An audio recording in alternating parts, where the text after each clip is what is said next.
வாசக தோழமைகளுக்கு வணக்கம். வீரயுகநாயகன் வேல்பாரி. அத்தியாயம் 86. நாகரவண்டினை கொத்தி கொண்டு வந்து விட்டேன் என்று சொல்லி மகிழ்வின் உச்சத்தை வெளிப்படுத்தினார் குலசேகர பாண்டியன். யவனத்தேரலை குடித்துக் கொண்டே அவர் கூறுவதை மகிழ்ந்து கேட்டனர் செங்கனச்சோழனும் உதயஞ்சேரலும். குடியில் ஒருவரை ஒருவர் விஞ்சினர். போர்ச்சூழலில் அளவின்றி குடிப்பதை தவிர்க்க வேண்டும் என சொல்லுவதற்கு தொடர்ந்து முயன்றார் முசுகுந்தர். ஆனால் அதற்கான வாய்ப்பே அமையவில்லை. இத்தனை நாட்கள் மயூர்கிழாரின் மாளிகை ஒன்றில் தங்க வைக்கப்பட்டிருந்த ஹிப்பாலஸ் இன்று மூஞ்சலுக்கு அழைக்கப்பட்டான். இந்த விருந்தில் அவனும் பங்கெடுத்தான்.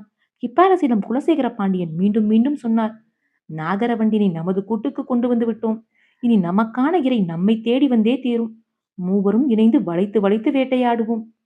கருங்கை வாணனுக்கு உடனடியாக மருத்துவ உதவி தேவைப்பட்டதால் அவன் விருந்தில் பங்கெடுக்கவில்லை. மருத்துவர்களின் கூடாரத்தில் இருந்தான். நீண்டதொரு காலத்துக்கு பிறகு இன்றைக்குத்தான் அவனது வீரத்தை அவையில் புகழ்ந்து பேசினார் குலசேகர பாண்டியன். பேரரசர் அவன் மீது வைத்திருந்த நம்பிக்கை வைப்போர் தாக்குதலால் சிதைந்துவிட்டது. அதை எப்படியாவது மீட்க வேண்டும் என பேர் உறுதியோடு செயல்பட்டு வந்தான் கருங்கைவாணன். ஆனால் இன்று அந்த உறுதி தளர்ந்தது. திட்டமிட்டபடி நீலனை சிறையெடுத்து வந்து விட்டான். ஆனால் நேற்றிரவு நடந்த தாக்குதல் அவன் வாழ்வில் இதுவரை காணாத ஒன்று. சின்னஞ்சிறிய கூட்டம் ஒன்று வேந்தர் பெரும் படையை முழுமுற்றாக அழித்தது.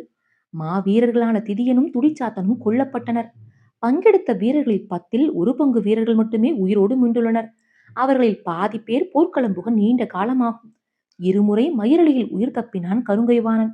இவையெல்லாம் பரம்பு வீரர்களின் திறனை வெளிப்படுத்துவனாக இருந்தாலும் நெருப்பை பிளந்து கொண்டு அவர்கள் தாக்குதல் தொடுத்த முறை குருதியை வரை உறைய வைப்பதாக இருக்கிறது.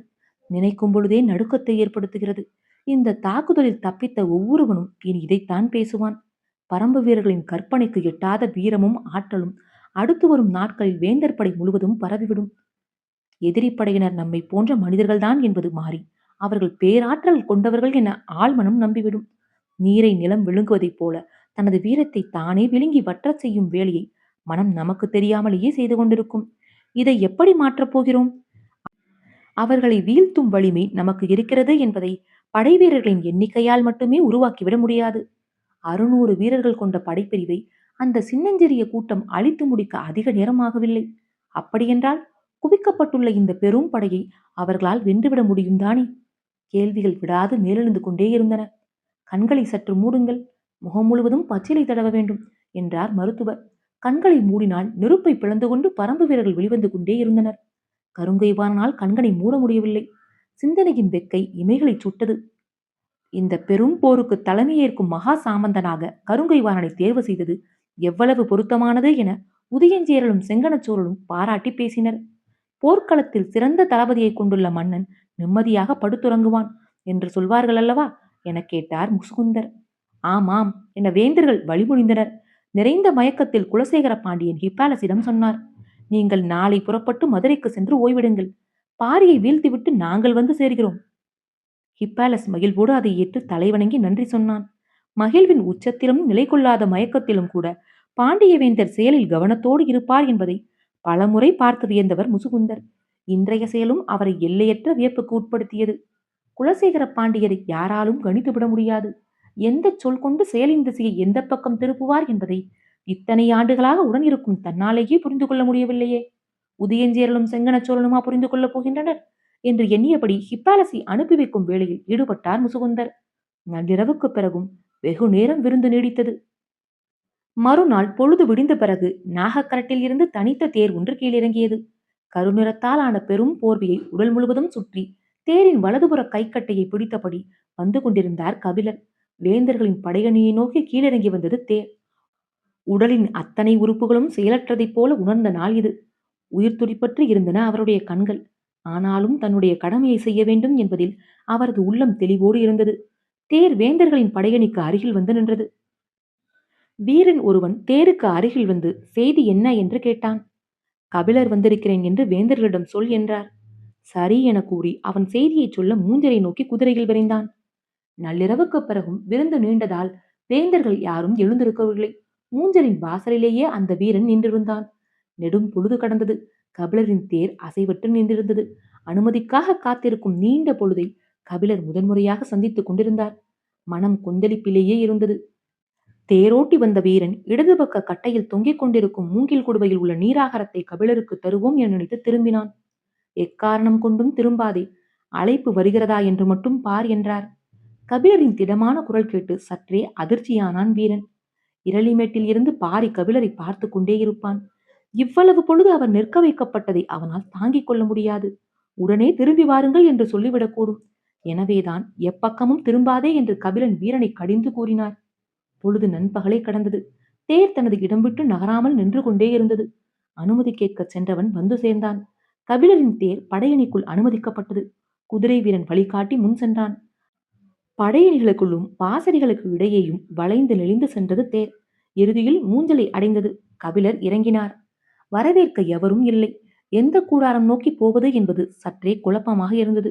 குதிரை வீரன் 3ஆம் கூடாரத்தை கை காட்டி, உங்களை அங்கே வரச் சொன்னார்கள் என்றான். கபிலர் அதை நோக்கி நடந்தார். அருகில் செல்ல செல்ல இசைக்கருவிகளின் ஓசை கேட்டது. மகிழ்வின் வெளிப்பாடு முகத்தில் அறிந்தது. உடல் கூசி நடுங்கியது. நீண்ட நேரம் நிறுத்தி வைத்ததன் மூலம் ஏற்படுத்திய உணர்வை அருகில் அழைப்பதன் மூலமும் ஏற்படுத்த முடிந்தது. கபிலரின் கால்கள் நகராமல் நின்றன. சற்று நேரத்தில் கூடாரத்தில் இருந்து வெளியே வந்த முசுகுந்தர் அவருக்கு வணக்கம் தெரிவித்து உள்ளே அழைத்துச் சென்றார். இசை நிகழ்வு முடிவுற்றதும் கபிலர் உள்நுழைந்தார். வேந்தர்கள் மகிழ்வோடு வீற்றிருந்தனர். பெரும்புலவரை வழக்கத்தை விட பேரோசையை வெளிப்படுத்தி வரவேற்றார் குலசேகர பாண்டியன். வரவேற்க ஆட்கள் இல்லாத போது என்ன உணர்வை ஏற்படுத்த முடிந்ததோ அதே உணர்வை வரவேற்கும் பொழுதும் ஏற்படுத்த முடிந்தது. அவையை வணங்கினார் கபிலர். என்ன புலவரே, நண்பகலில் இவ்வளவு பெரிய போர்வையை போர்த்தி கொண்டு வந்திருக்கிறீர்? உடல் நடுங்குகிறதா எனக் கேட்டார் சோழவேலன். தோழனின் நடுக்கத்தை பெரும்புலவர் தானும் உணர்கிறாரோ எனக் கேட்டான் உதயஞ்சேரல். மனிதனுக்குள் அவமானத்தை துளையிட்டு உள்நுழைக்கிற கருவி சொற்களின்றி வேறில்லை. கன நேரத்தில் உடல் நடுங்கியது. சோம்பிப் போயிருந்த வலது கால் நடுவிரல் உள்ளிழுத்தது. பின்னங்கால் நரம்பு இழுக்க தடுமாறுவது போல் இருந்தது. கண்களை மூடி உடலையும் மனதையும் திடப்படுத்திக் கொண்டார். தனக்கான சொற்கள் எதுவும் தன்னிடம் வரக்கூடாது என நினைத்தார். நீலனை பார்க்கும் வரை சொல்லேந்த கூடாது என்ற முடிவோடு இருந்தார். பெரும்புலவர் நம்மை பார்க்க வரவில்லை, நீலனை பார்க்கவே வந்துள்ளார். எனவே முதலில் அவர் நீலனை பார்த்துவிட்டு வரட்டும், பிறகு பேசலாம் என்றார் குலசேகர பாண்டியன்.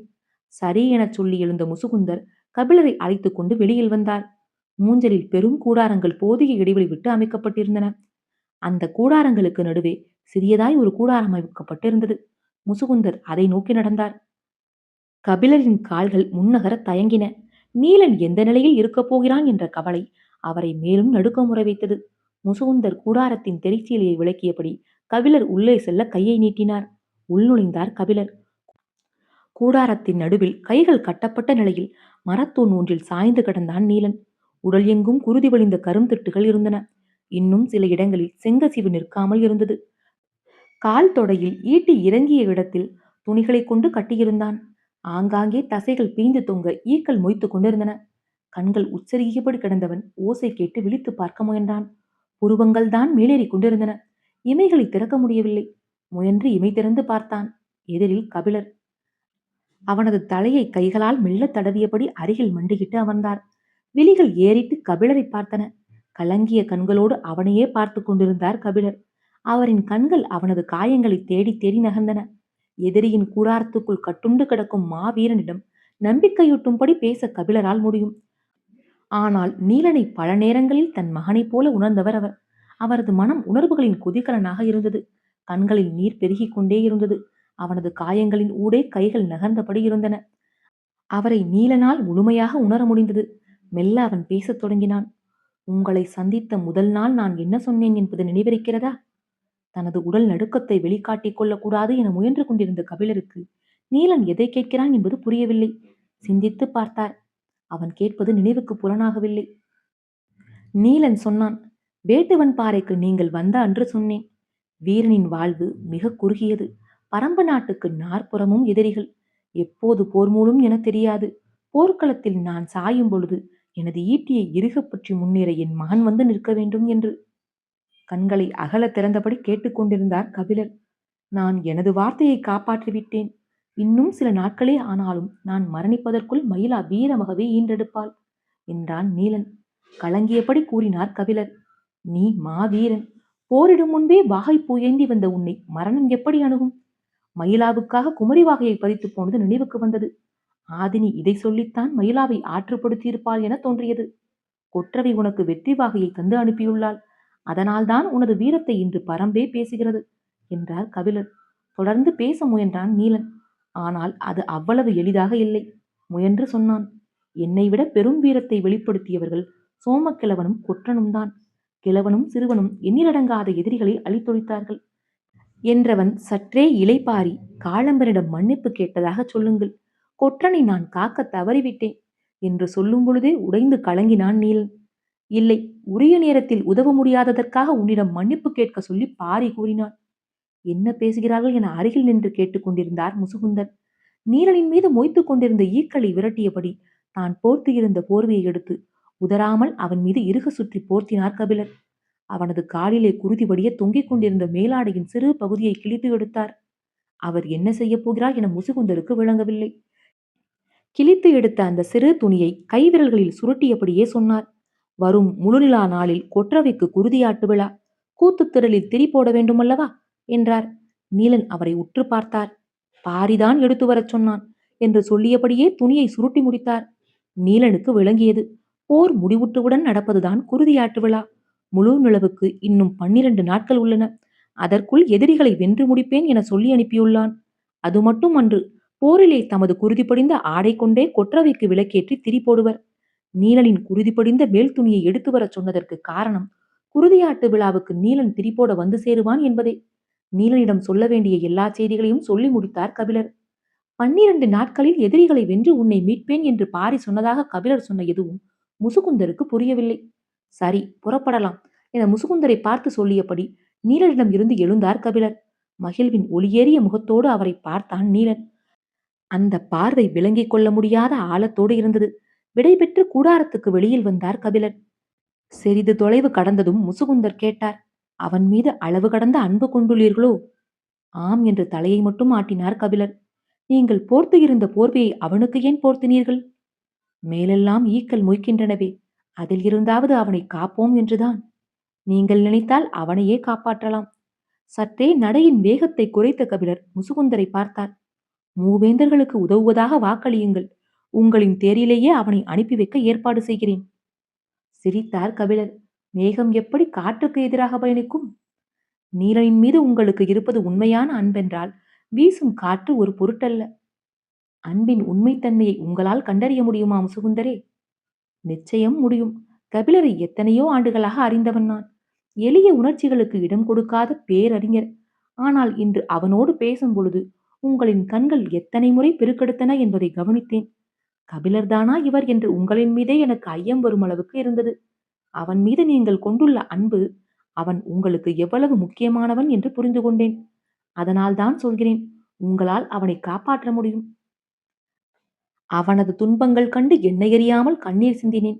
ஆனால் எனது துன்பத்தை பாரி அறிய நேர்ந்தால் குருதி சிந்துவான். முசுகுந்தர் சற்றே அதிர்ச்சியோடு கபிலரை பார்த்தார். கபிலர் சொன்னார். ஒருவேளை காற்றை எதிர்த்து கூட மேகம் பயணிக்கலாம். ஆனால் வானத்தை விட்டு விலகி செல்ல கதிரவனுக்கு வழி ஏதும் இல்லை. முசுகுந்தர் பேச்சின்றி அமைதியானார். பெரும்புலவரை வசப்படுத்துதல் எளிதன்று என்று அவருக்கு தெரியும். ஆனாலும் கண் கலங்கியதை பார்த்து கல்லறியலாம் என முயன்றார். எதுவும் நடக்கவில்லை. இருவரும் வேந்தர்களின் கூடாரத்துக்குள் வந்தனர். அவருக்கான இருக்கையில் அமரும் வரை கூட காத்திருக்க ஆயத்தமாயில்லை. என்ன கபிலரே, இதை எதிர்பார்த்திருக்க மாட்டீரே? இருக்கையில் அமர்ந்து கொண்டே கபிலர் சொன்னார்.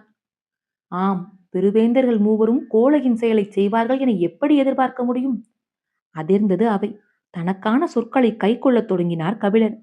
பாரி என்ன நோக்கத்துக்காக அனுப்பி வைத்தானோ அந்த வேலை முடிந்தது. நீலனுக்கான செய்தி சொல்லப்பட்டு விட்டது. இனி கபிலர் சொல்லை சுழற்ற தடையேதும் இல்லை. எது கோழையின் செயல்? திரண்டு நிற்கும் படை கொண்டு தோள்கள் புடைக்க களம் காணாமல் காடுகளுக்குள் ஒளிந்து கிடப்பது கோழையின் செயலா?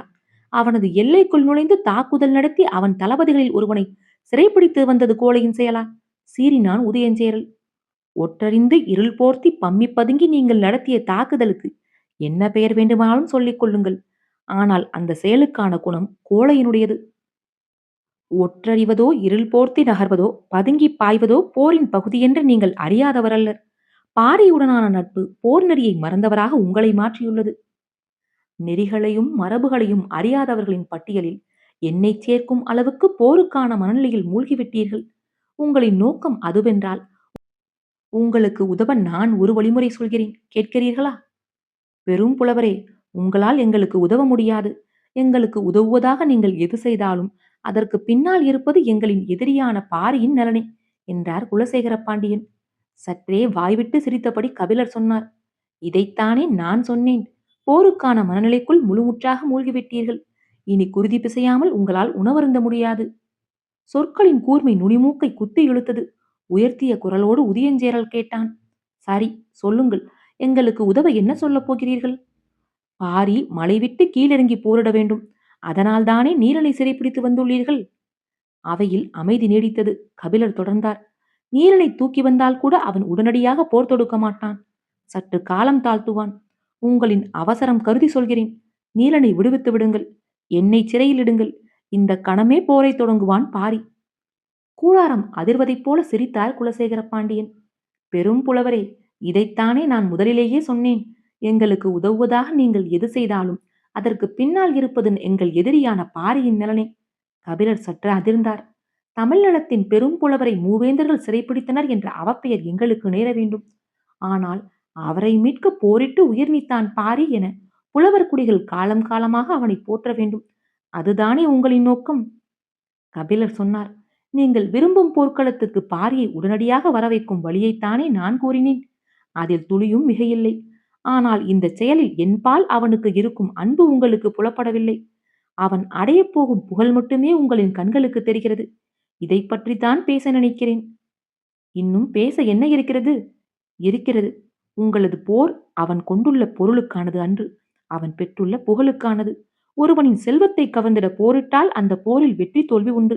ஆனால் ஒருவனின் புகழை எதிர்த்து இன்னொருவனால் போரிடவே முடியாது. நீரை பாறை கொண்டு நசுக்க முடியாது. குலசேகர பாண்டியன் உயர்த்திய குரலோடு சொன்னார், இந்த போரில் நாங்கள் வெல்வதை தடுக்க யாராலும் முடியாது. ஆனாலும் போர் தொடங்கும் முன்பே ஒருவரை நாங்கள் இழந்துவிட்டோம். அதுதான் அங்களுக்கு ஆறா துயரை ஏற்படுத்துகிறது. யாரை எனக் கேட்டார் கபிலர். உங்களைத்தான். தமிழகத்தின் பெரும் புலவர், மூவேந்தர்களின் அவைகளையும் பாட்டால் பொலிவரச் செய்த பேரறிஞர். இன்று எங்களின் எதிரியோடு போய் நிற்கிறீர். அவன் உங்களின் தமிழால் எங்களை சீண்டுகிறான். உங்களின் புலமை கொண்டு நம் நட்பை தகர்க்கிறான். தயவு கூர்ந்து உங்களிடம் கேட்டுக்கொள்கிறேன், அந்த கோழையை உங்களின் மேலாடையை விட்டு வெளியில் வந்து பேசச் சொல்லுங்கள். பாரியுடனான நட்பும் வேந்தர்கள் உடனான நட்பும் ஒரே நேரத்தில் இகழ்ச்சிக்கு உள்ளானது. எனது புலைமையையும் எனது தோழமையையும் எத்தனையோ முறை சீண்டப்பட்டிருக்கின்றன. ஆனால் தனி மனிதனாக இப்போதுதான் சீண்டப்படுகிறேன் என்ற கபிலர் அடுத்த வார்த்தையை உச்சரிக்கும் முன் சட்டென இடைமறித்தார் முசுகுந்தர். இதற்கு மேல் பேசிக் கொண்டிருப்பது பொருளற்றது. சிறைபிடிக்கப்பட்டவனை மீட்க துணிவிருந்தால் போரிட்டு மீட்டுக் கொள்ளச் சொல்லுங்கள் என்று நிறுத்தினார் பேச்சை. அவையில் சட்டென அமைதி திரும்பியது. தலையசித்தபடி சரி என சொன்ன கபிலர், போரிட்டு மீட்பான் பாரி. ஆனால் போர் முடியும் வரை சிறைப்பிடிக்கப்பட்டவனை பாதுகாக்கும் அறத்தில் இருந்து நீங்கள் நழுவ மாட்டீர்கள் என நம்புகிறேன். அவனுக்கு உணவும் நீரும் அளிப்போம், மருந்தளிக்க மாட்டோம். தாக்குண்ட காயத்தால் அவன் மரணம் எதுவானே ஆனால் அதற்கு நாங்கள் பொறுப்பல்ல என்றார் முசுகுந்தர். உணவும் நீரும் அளியுங்கள், அது போதும் என்றார் கபிலர். சரி, அப்படியென்றால் போரின் விதிகளை வரையறுத்துக் கொள்ளலாமா எனக் கேட்டான் உதயஞ்சேரல். போரின் விதிகளை போரிடுபவரிடம்தானே நீங்கள் பேச வேண்டும். நான் போரிடுபவன் அல்லன், போரிடப் போகிறவனுக்கு நண்பன். அப்படியென்றால் நாளை காலை போர் விதிகளை முடிவு செய்வதற்கான மனிதரை அழைத்து வாருங்கள் என்றார் குலசேகர பாண்டியன். சரி எனச் சொல்லி அவை நீங்கினார் கபிலர். அவரை பொறுத்தவரை வந்த வேலை எல்லா வகையிலும் சிறப்பாக முடிந்தது. நீலனுக்கு அவர் போர்த்திய போர்வை பருத்தி நூலால் நெய்யப்பட்டது மட்டுமல்ல, பருத்தி நூலோடு சேர்த்து மூலிகை நார்களால் பின்னப்பட்டது. எல்லா வகையிலும் மருத்துவ பொடிகளும் அதன் மீது போர்த்தி மேவப்பட்டிருந்தது. அதன் மேலே போர்த்தியுடன் குருதி கசிவுகள் உடனே நிற்கும். காயங்கள் விரைவில் குணமாகும். புத்துணர்ச்சியும் ஆற்றலும் பிறக்கும். ஒருவேளை அவனுக்கு உண்ண கொடுக்கும் உணவில் நஞ்சு இருந்தாலும் நஞ்சு முறியாகவும் அது செயல்படும். முரியநாசான் கொடுத்தனுப்பிய மருத்துவ ஆடை அது. அதன் கீழ் விளிம்பில் சற்றே பெரியதான சரடு போன்ற ஒன்று உண்டு. அது தரா கொடியும் செவ்வகத்தி வேரும். ஒருவேளை இரும்பு தூணில் அவன் கட்டப்பட்டிருந்தால் அந்த கொடியின் பால் பட்டு இரும்பு உருகும். அதை போலவே குறுங்காது முயலின் குருதியில் ஊறிய நரம்புகள் போர்வைக்குள் இருக்கின்றன. கையில் கிடைக்கும் சிறு தடியை கொண்டு கூட வில்லை செய்ய அது பயன்படும். மருந்து, ஆயுதம் என அனைத்தும் கொண்டதாக இருந்தது அந்த போர்வை. நீலனுக்கு தேவையான அனைத்தும் அவனுக்கு தரப்பட்டு விட்டன.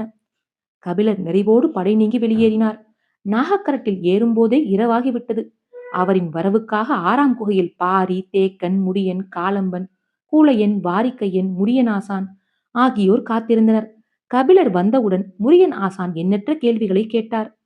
நீலனின் ஒவ்வொரு காயத்தை பற்றியும் விளக்கினார் கபிலர். முரியன் ஆசான் சொன்னது போலத்தான் நீலனின் உடல் முழுவதும் விரல்களால் தொட்டு பார்த்தார். எந்தெந்த இடத்தில் எல்லாம் நீலன் வலிமிகுதியை உணர்ந்தான், எந்தெந்த இடத்தில் எல்லாம் உணர்வற்று இருந்தான் என்பதையெல்லாம் துல்லியமாக கேட்டார். அவன் எந்தெந்த வடிவில் கை கால்களை நீட்டி மடக்கி உட்கார்ந்திருந்தான் என கேட்டார். வலது கால் தொடையில்தான் ஈட்டி இறங்கிய பெரும் காயம் இருப்பதைச் சொன்னார் கபிலர். தொடைப்பகுதியில்தான் போர்வை சுருண்டும் மடங்கியும் அதிக நேரம் குவிந்து கிடக்கும். எனவே விரைவில் குணமடைந்துவிடும் என்றார் முரியன் ஆசான். முரியன் ஆசானின் வேலை முடியும் வரை மற்றவர்கள் காத்திருந்தனர். அவர் குகை விட்டு வெளியேறியவுடன் வேந்தர்களோடு நடந்த பேச்சுவார்த்தையை பற்றி சொன்னார் கபிலர்.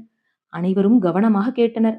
போர் விதிகளை பற்றி பேச பொருத்தமானவரை அழைத்துக் கொண்டு வருகிறேன் என கூறி வந்துள்ளதாக கபிலர் சொன்னார். சிறிது நேர சிந்தனைக்கு பிறகு முடியன் சொன்னான், அப்படியென்றால் நாளை கபிலரோடு தேக்கன் செல்லட்டும்.